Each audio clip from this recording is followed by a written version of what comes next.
평생을 고생하며 모은 전 재산을 아들 혼수와 집 장만에 보태고 손주의 미래를 위해 아낌없이 헌신했습니다. 그런데 돌아온 것은 싸늘한 냉대와 사실상의 축출 명령뿐이었습니다. 오늘 전해드릴 이야기는 60살 환갑날 가장 따뜻해야 할 가족 모임에서 아들에게 집을 나가달라는 말을 들은 한 아버지의 이야기입니다. 그는 도대체 무엇을 잘못했을까요? 그는 어떻게 아들에게 반격했고 결국 아들이 스스로 무릎 꿇고 용서를 빌게 만들었을까요? 이 이야기 뒤에는 우리 시대의 장년층이 차마 입 밖으로 꺼내지 못하는 애환이 담겨 있습니다. 무엇보다 대단한 것은 그가 소리를 지르지도 누구의 도움을 빌리지도 않고 오직 스스로의 품격으로 모두의 존중을 되찾았다는 점입니다. 이 이야기는 단순히 반항하는 법을 알려주는 것이 아닙니다. 나이가 들었다고 무기력해질 필요가 없으며 어떻게 하면 가장 품위 있게 아름다운 뒷모습을 보일 수 있는지를 가르쳐 줍니다. 지금부터 그 진솔한 이야기를 시작합니다. 60살 생일 나는 집을 나왔습니다. 올해로 내 나이 60 환갑입니다. 남들 같으면 잔치를 벌일 큰 생일이라지만 솔직히 저는 아무것도 하고 싶지 않았습니다. 늙는 게 서러워서가 아닙니다.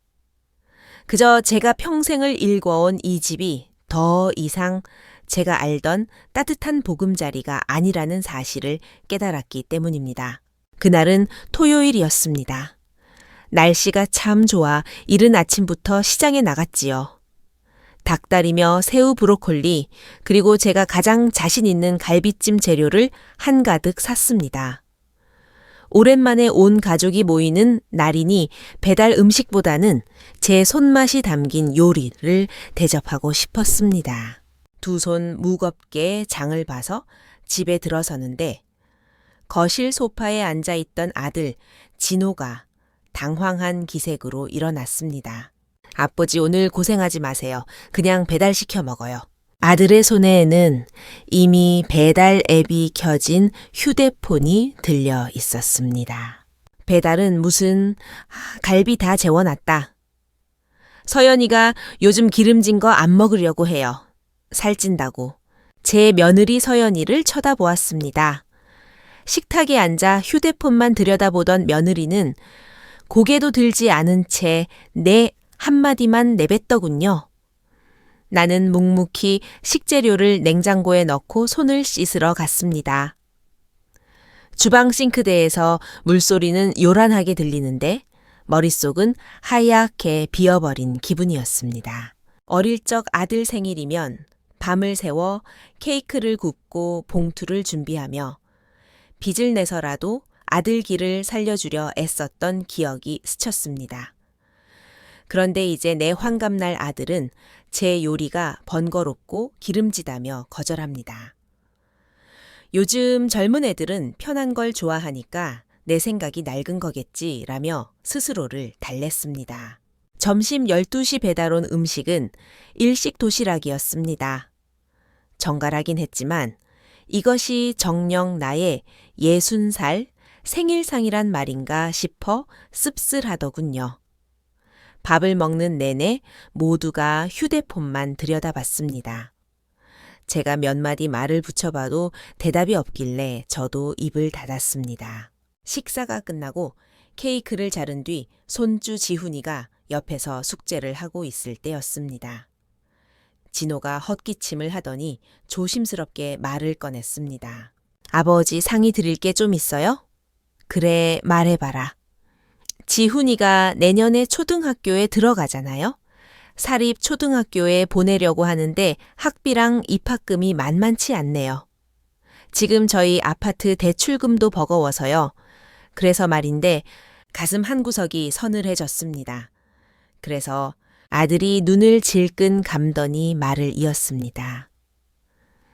이 집을 담보로 대출을 좀 받아서 급한 불부터 끄고 싶어요. 나중에 사정이 나아지면 천천히 갚을게요. 머리가 멍해졌습니다. 이 집은 25년 전 제가 대출을 받아 산 집입니다. 아들이 코피를 쏟으면 밤낮으로 업고 응급실로 뛰어가던 기억 아내를 떠나보내고 거실에서 밤새 울던 기억이 서린 곳입니다.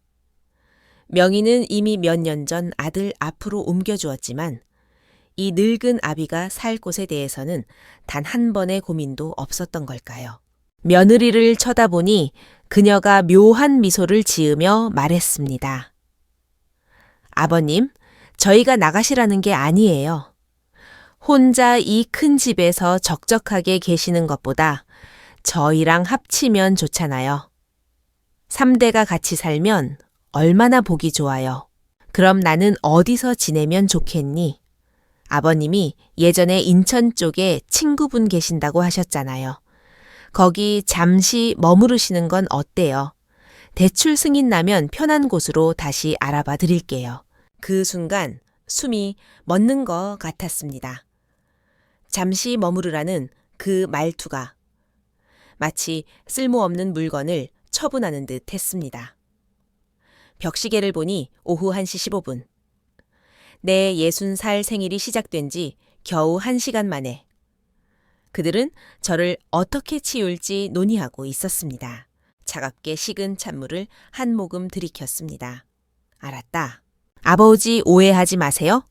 진호가 급히 변명하려 했지만 저는 손을 들어 그를 제지했습니다. 너희도 살 길을 찾아야지. 내가 도울 수 있는 건 돕겠다. 나 오후에 잠깐 나갔다 올 테니 저녁은 기다리지 마라. 방으로 들어가 짐을 챙겼습니다. 열쇠와 배낭 하나. 작년에 새로 산 구두는 신지 않았습니다. 그저 발이 편한 단화를 신고 집을 나섰습니다. 햇살은 눈부시게 밝았고 제 뒷모습은 굽어 있지 않았습니다. 하지만 저는 알았습니다. 이번 외출은 다시 돌아오기 위한 것이 아니라 그들에게 마지막으로 집을 내어주는 길이라는 것을요. 아무 말 없이 순순히 나가는 저를 보며 그들은 동의했다고 생각했겠지요. 하지만 그들은 몰랐을 겁니다. 제가 이미 오래전부터 준비를 해왔다는 사실을요. 나에게는 돌아갈 뒷길이 있었습니다.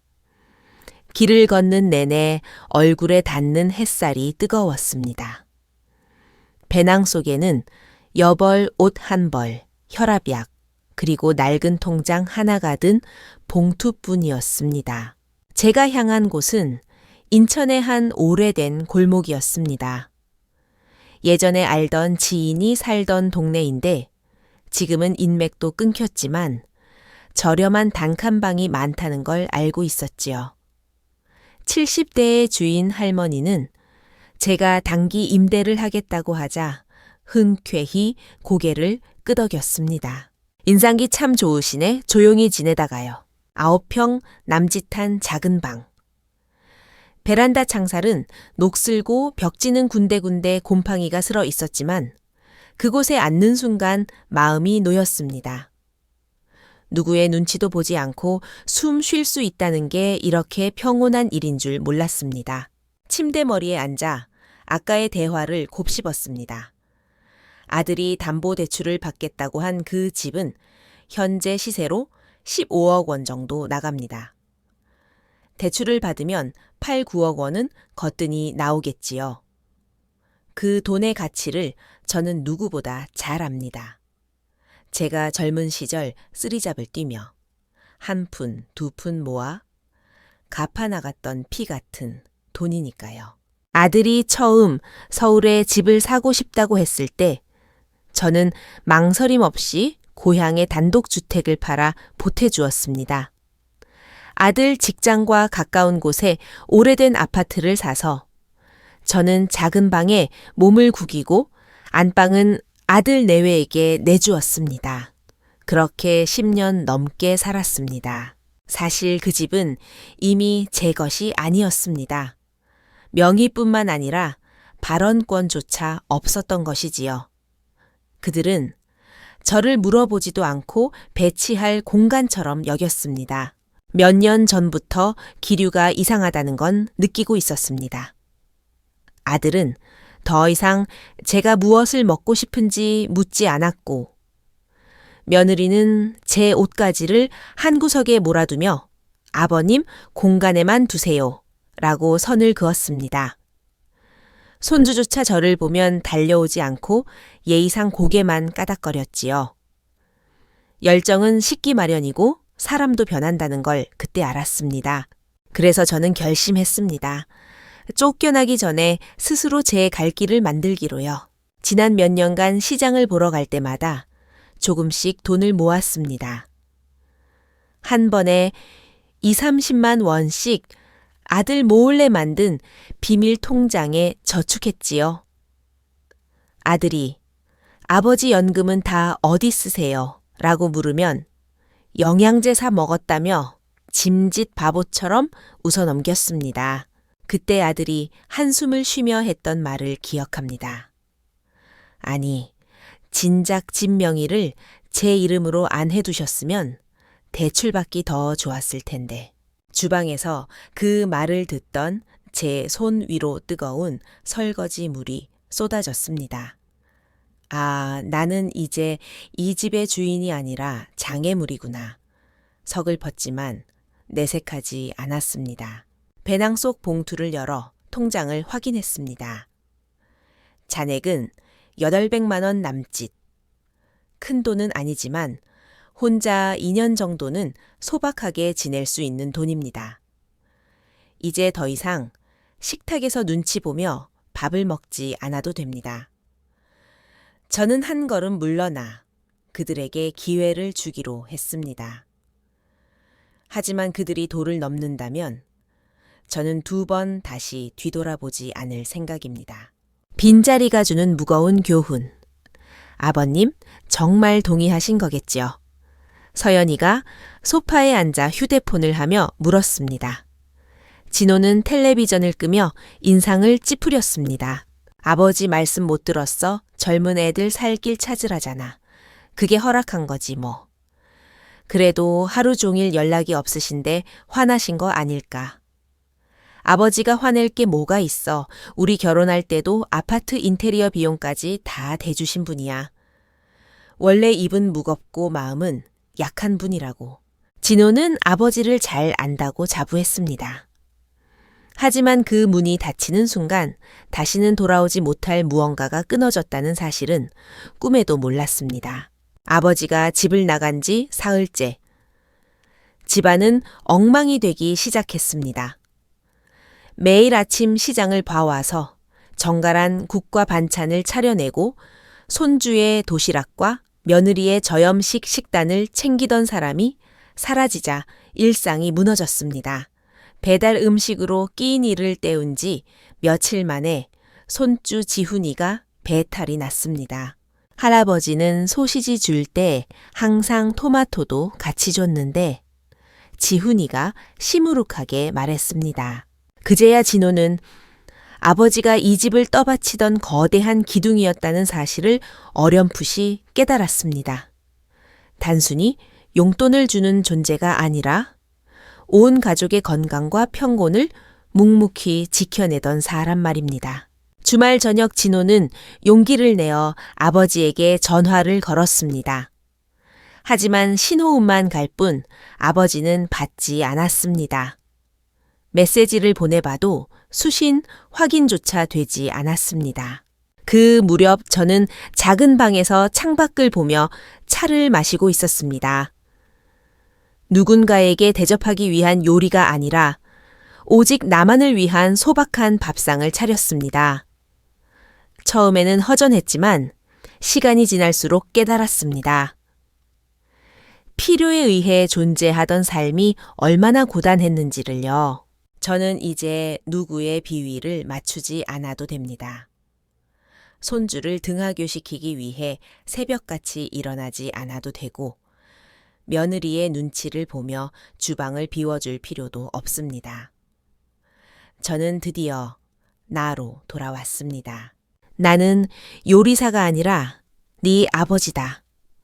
일주일 뒤 진호가 제가 머무는 단칸방을 찾아왔습니다. 낡고 어두운 복도를 지나 제 방 앞에 서 있는 아들의 얼굴은 사색이 되어 있었습니다. 아버지, 어떻게 이런 데서... 방 안을 둘러본 진호의 목소리가 떨렸습니다. 접이식 의자 하나, 작은 침대, 낡은 잡지 몇 권. 진호야, 네가 오늘 여기 온 이유가 뭐냐? 내가 다시 들어가서 밥을 차려주고 애를 봐줬으면 해서 온 거냐? 진호는 아무 말도 하지 못했습니다. 내 어이는 내가 장어창유처럼 묵묵히 너희를 위해 쓰이는 게 당연하다고 생각했지. 그런데 진호야, 나도 존중받아야 할 한 인간이라는 생각을 단 한 번이라도 해본 적이 있니? 아버지, 그런 게 아니라 너 어릴 때 고열로 앓을 때 내가 밤새 한숨도 안 자고 널 지켰다. 결혼할 때 돈 없다고 해서 내 고향 집까지 팔아줬지. 생색 내려고 하는 말이 아니다. 하지만 내가 아무 말도 안 한다고 해서 내 마음이 차갑지 않은 건 아니란다. 저는 아들에게 단호하게 말했습니다. 나는 이제 돌아가지 않기로 했다. 아니, 예전처럼 그렇게 살지는 않을 거다. 나도 이제 나를 위해 살고 싶구나. 아들은 눈물을 흘리며 사죄했지만 저는 쉽게 마음을 돌리지 않았습니다. 진심 어린 존중이 없는 효도는 언제든 다시 무너질 수 있다는 걸 알았기 때문입니다. 새로운 시작, 평등한 가족의 탄생. 결국 저는 집으로 돌아왔습니다. 하지만 예전과는 전혀 다른 조건이었습니다. 집 명의는 아들 이름으로 두도해 제가 거주 권리와 함께 재산의 일부를 관리하는 신탁 계약을 법적으로 맺었습니다. 그리고 집안일은 철저히 분담하기로 했습니다. 아버지, 오늘 저녁은 제가 할게요. 갈비찜 레시피 좀 알려주세요. 퇴근한 진호가 앞치마를 두르며 말했습니다. 며느리 서연이도 제 방에 들어와 아버님, 이번 주말에 꽃구경 가실래요? 아버님이 좋아하시는 곳으로 예약해둘게요. 라며 먼저 손을 내밀었습니다. 저는 이제 집안의 투명인간이 아닙니다. 이 집의 가장 어른으로서 그리고 한 인간으로서 당당히 자리를 잡았습니다. 제가 제 권리를 포기하지 않고 품위 있는 방역을 선택했기에 가능한 변화였습니다. 이야기는 여기서 끝이 납니다. 여러분은 어떻게 느끼셨나요? 자식을 위해 모든 것을 내어주었지만 정작 자신의 자리는 잃어버린 채 살아가는 분들이 많습니다. 하지만 진정한 사랑은 무조건적인 희생이 아니라 서로가 서로를 존중할 수 있는 거리를 유지하는 데서 시작됩니다. 지리네, 나이가 든다는 것은 무력해지는 과정이 아니라 비로소 나 자신을 온전히 책임지고 보호할 줄 아는 지혜를 갖추는 과정이어야 합니다. 지금 혹시 가족 사이에서 외로움을 느끼고 계신가요? 아니면 부모님의 헌신을 당연하게 여기고 있지는 않나요? 여러분의 생각을 댓글로 들려주세요. 여러분의 한마디가 누군가에게는 큰 위로와 깨달음이 될 수 있습니다. 오늘의 이야기가 좋으셨다면 구독과 좋아요 부탁드립니다. 더 깊고 따뜻한 이야기로 다시 찾아뵙겠습니다. 감사합니다. 다음번에도 여러분의 마음을 어루만지는 이야기로 찾아올까요?